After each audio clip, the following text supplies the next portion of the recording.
Hello friends, today we are going to understand Kadan's algorithm. So it's nothing but we have to find the maximum value of subarray in an array. So given an array, find the continuous subarray that has the maximum sum and return its sum. So 1, 2, 3 and minus 2 and 5. So here as it contains only one negative value, the total array going to be an give you a maximum subarray value, so which is 9.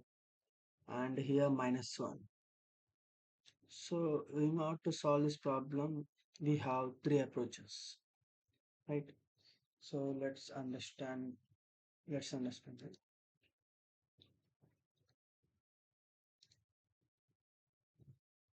As, as first,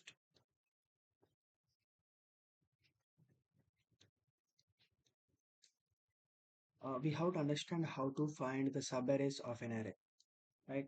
So if this is an array A and it contains a subarray as first element or second element, and like each element is a subarray of an array, and then these two elements is a subarray, and this three and this four and five and six and up to n elements, like so 0 1 2 3 4 5 6.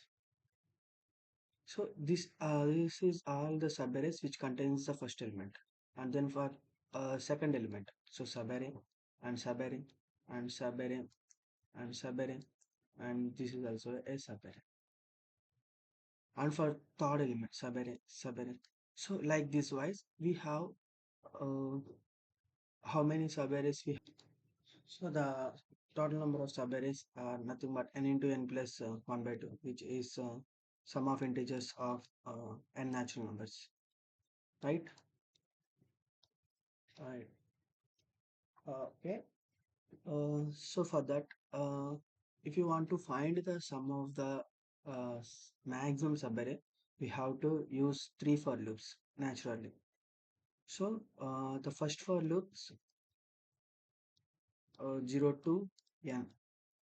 So it actually gives the first element of the subarray. So after taking this element as my element of subarray, and then what we have to do, we have to find the possibilities of that element include inside my subarray. So for that, I have to write another for loop, and I have to start from 0, right? So 0 to throughout the size of the array. So and then n. So and then now I have to collect my subarray. So for that, for so imagine this is an I and this is a j. So now I have to iterate from I less than or equal to j and try to calculate the sum. Sum plus is equal to, so I is the element, right? So array of I. So it gives the value. So it actually I it gives the value.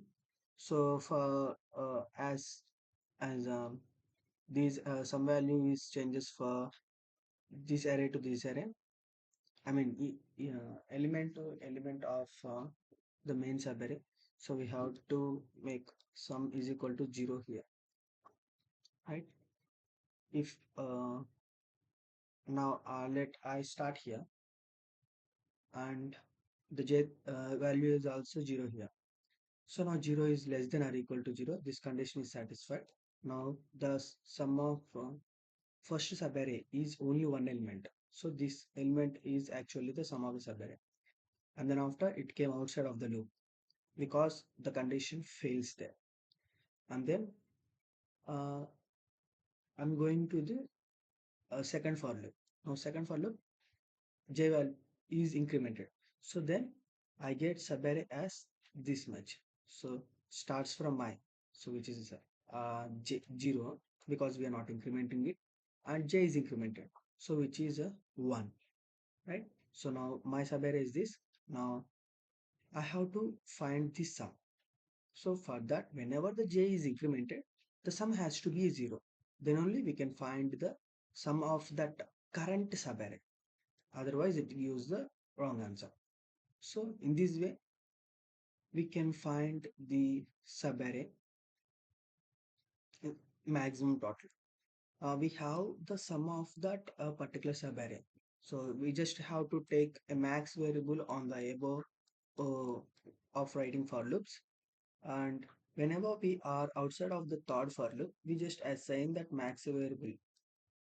Uh, yes, maximum sum value variable is equal to max of maximum sum comma the sum, because when after we increment after this statement we are incrementing the uh, jth variable. We are incrementing the jth value in the second for loop.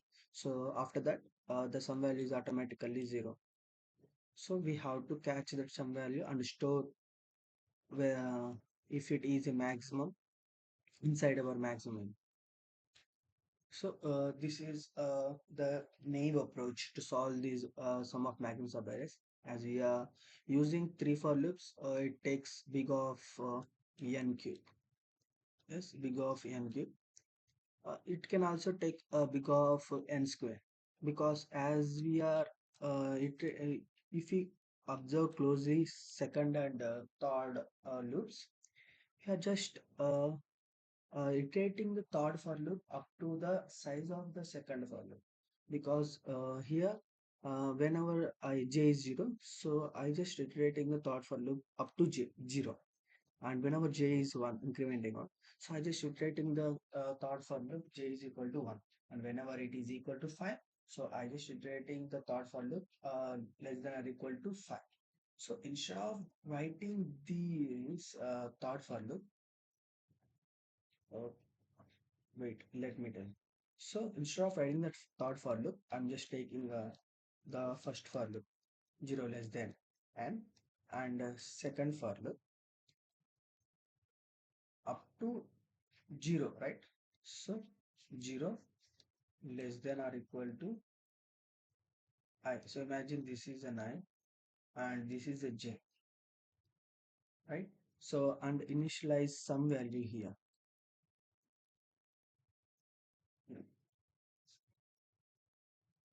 So uh, 0 as I value 0, 0 less than or equal to 0.